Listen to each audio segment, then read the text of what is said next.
تمام فرشتوں نے اللہ تبارک و تعالیٰ سے عرض کی کہ یا اللہ، آدم علیہ السلام کو خلیفہ کیوں بنا رہے ہیں؟ ہم آپ کی تسبیح بیان کرتے ہیں، تقدیس بیان کرتے ہیں، نحن نسبح بحمدک ونقدس لک۔ اللہ تبارک و تعالیٰ فرماتے ہیں کہ ٹھیک ہے، پھر انبئونی باسماء ہؤلاء ان کنتم صادقین، کہ یہ چیزیں ہیں، ان کے نام بتاؤ اگر تم سچے ہو۔ فرشتوں نے آگے سے کہا قالوا سبحانک لا علم لنا، کہ یا اللہ تو ہی سبحان ہے، ہمارے پاس جتنا علم تھا ہم اتنا ہی بتا سکتے ہیں، اس کے علاوہ ہمارے پاس نہ طاقت ہے نہ علم ہے۔ حضرت آدم علیہ السلام نے ان ساری چیزوں کے نام بتا دیے، تو سبحان ذات اللہ تبارک و تعالیٰ کی ہے، تو طاقت سب سے بڑھ کر اللہ کی ہے، تو اس وجہ سے دنیا کے اندر کسی کی کوئی طاقت نہیں، طاقت صرف اللہ کے پاس ہے۔ سبحان ذات اللہ تبارک و تعالیٰ کی ہے۔ اس وجہ سے جتنے بھی اعتراضات ہیں، سوالات ہیں، سارے کے سارے لفظ سبحان نے ختم کر دیے، کہ رات کے تھوڑے حصے میں اتنا بڑا سفر اللہ تبارک و تعالیٰ فرماتے ہیں سبحان ذات میں ہوں، میں لفظ کن سے پوری کائنات کو وجود میں لا سکتا ہوں، تو رات کے تھوڑے حصے میں اپنے محبوب کو سیر کیوں نہیں کرا سکتا؟ تو اللہ تبارک و تعالیٰ فرماتے ہیں کہ سبحان الذی، کہ اللہ کی ذات پاک ہے، طاقتور ذات ہے، جو اپنے بندے کو رات کے تھوڑے حصے میں لے گئے۔ یہاں اللہ تبارک و تعالیٰ نے لفظ عبد ارشاد فرمایا کہ دنیا کے اندر بہت سارے لوگ ہیں جن کا دنیا کے اندر ہاضمہ خراب ہے، وہ کہتے ہیں کہ دنیا کے اندر تھے تو انسان جب آسمان تک پہنچے تو وہاں فرشتوں کے ساتھ تھے تو ملکوتی صفات اختیار کر لی، جب اللہ کے پاس پہنچے تو خود خدا بن گئے۔ یہ نظریہ بھی دنیا کے اندر ہے۔ اللہ تبارک و تعالیٰ فرماتے ہیں کہ وہ عبد ہی تھے، جب سفر شروع فرمایا تو عبد تھے، جب آسمان پر پہنچے تو بھی عبد تھے، جب میرے قرب کے اندر آئے تو بھی عبد تھے۔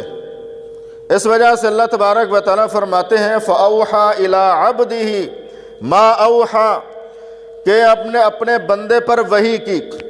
عبد تھے جب میرے قرب کے اندر آئے، فرشتوں کے ساتھ تھے تو فرشتوں نے پڑھا أَشْهَدُ أَن لَّا إِلَٰهَ إِلَّا اللَّهُ وَأَشْهَدُ أَنَّ مُحَمَّدًا عَبْدُهُ وَرَسُولُهُ، تو پہلے عبد کہا پھر رسول کہا، یعنی نبی کوئی یہ نہ سمجھے کہ خواب کے اندر ہی معراج کر رہے تھے۔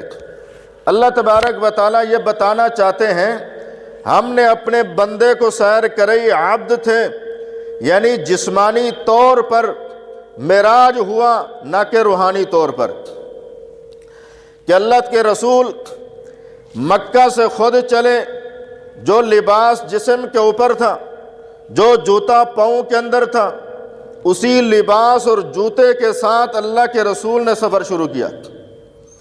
آسمانوں کی سیر ہوئی، اللہ کے قرب کے اندر پہنچے تو وہ جوتا بھی ساتھ تھا، کپڑے بھی ساتھ تھے، اور اللہ کا نبی اپنے جسم کے ساتھ ہی معراج کر رہے تھے۔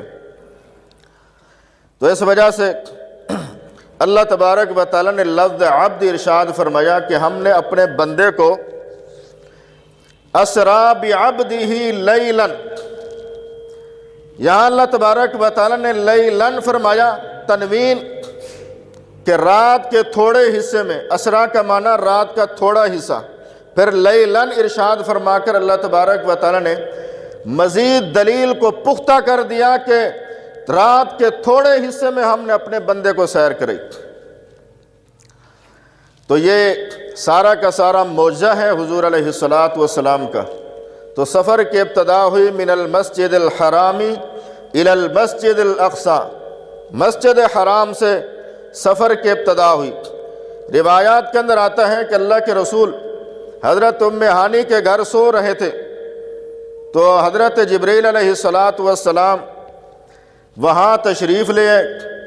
اللہ کے رسول فرماتے ہیں انا بین النائم والیقظان، میں نیند اور بیداری کے درمیان ہی تھا، یعنی کچی پکی نیند تھی۔ ابھی انسان جس وقت سوتا ہے تو فوراً ہی نیند نہیں آتی، بلکہ شروع میں تھوڑی نیند آتی ہے جو بیداری اور نیند کی کیفیت ہوتی ہے، تو اللہ کے رسول فرماتے ہیں کہ میں ابھی کچی پکی نیند کے درمیان تھا،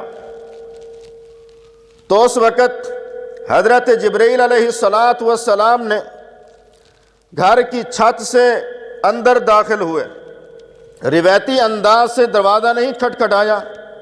اللہ تبارک و تعالیٰ نے فرمایا کہ جبرائیل نرالا سفر ہے تو نرالے انداز سے داخل ہونا، اور یہ نبی کوئی عام نہیں، امام الانبیاء ہے، جگانے کا انداز بھی نرالا ہو تاکہ پوری دنیا کو پتہ چلے کہ یہ جو سفر ہے یہ کوئی معمولی سفر نہیں، اور یہ جو سیر ہے یہ معمولی نہیں، یہ معراج ہے، تاکہ پوری دنیا کو پتہ چل جائے کہ نبی کی عظمت کتنی بلند ہے۔ حضرت جبرائیل علیہ السلام گھر کے چھت سے اندر داخل ہوئے۔ پھر لوگ سوال کرتے ہیں کہ دروازہ بند تھا، چھت کا سوراخ کتنا بڑا نکالا گیا؟ تو اللہ تبارک و تعالیٰ نے ہر فرشتے کو یہ طاقت دی ہے کہ چاہے جتنا بھی کمرہ بند ہو تو وہ اندر داخل ہو سکتا ہے۔ قبر کے اندر 2 فرشتے آئیں گے، وہاں سوال و جواب ہوگا، وہاں کوئی سوراخ کر کے آئیں گے؟ نہیں، اپنی اللہ تبارک و تعالیٰ نے جو ان کو قدرت دی ہے اسی قدرت کے مطابق وہ آئیں گے، قبر کے اندر سوال و جواب ہوگا۔ تو حضور علیہ السلام کے پاس ہے حضرت جبرائیل علیہ السلام نے ایسے نہیں پکارا یا محمد قم، یا محمد کہہ کر نہیں پکارا، بازو کو پکڑ کر نہیں جھنجھوڑا کہ کھڑے ہو جائیں، جیسا کہ آج کل لوگوں کا طریقہ ہے، کوئی سویا ہوا ہو تو بازو سے جھٹکا دے کر اٹھاتے ہیں۔ حضرت جبرائیل علیہ السلام نے جگایا، اور جگانے کا انداز نرالا ہے، اور اس کے اندر مسئلہ بتایا گیا کہ جس طرح جبرائیل علیہ السلام نے اپنے نبی کو جگایا تو دنیا کے اندر کوئی شاگرد اپنے استاد کو اسی طریقے سے جگائے، مرید اپنے پیر کو اسی طریقے سے ادب کے ساتھ جگائے۔ اگر کوئی انسان بے ادبی کرے گا تو اس کے علم کے ضائع ہونے کا خطرہ ہے، اور پوری دنیا کی عبادت کے ضائع ہونے کا خطرہ ہے۔ اس وجہ سے اللہ تبارک و تعالیٰ نے فرمایا کہ جب تم اللہ کے رسول کے گھر کے قریب جاؤ تو عام لوگوں کی طرح زور سے نہیں پکارنا، اور اپنی آواز کو پست رکھنا ہے۔ لا ترفعوا اصوات النبی اصواتکم فوق صوت النبی، اپنی آواز کو نبی کی آواز سے بلند نہیں کرنا، ورنہ اللہ تبارک و تعالیٰ تمہارے سارے عمل ضائع کر دیں گے۔ حضرت جبرائیل علیہ السلام حضور علیہ السلام کو جگا رہے ہیں۔ حضرت جبرائیل کے جو پر ہیں، حدیث شریف کے اندر آتا ہے 600 پر ہیں، اور 2 پر اگر کھول دیں تو پوری دنیا کو ڈھانپ لیں گے، اتنے بڑے پر ہیں۔ تو حضور علیہ السلام کو جگانے کے لیے حضرت جبرائیل علیہ السلام آگے بڑھے۔ اب آپ اندازہ لگائیں، جو پرندہ ہوتا ہے اس کے پر پرندے کے اوپر ہوتے ہیں، نیچے پرندہ ہوتا ہے، پر اوپر ہوتے ہیں۔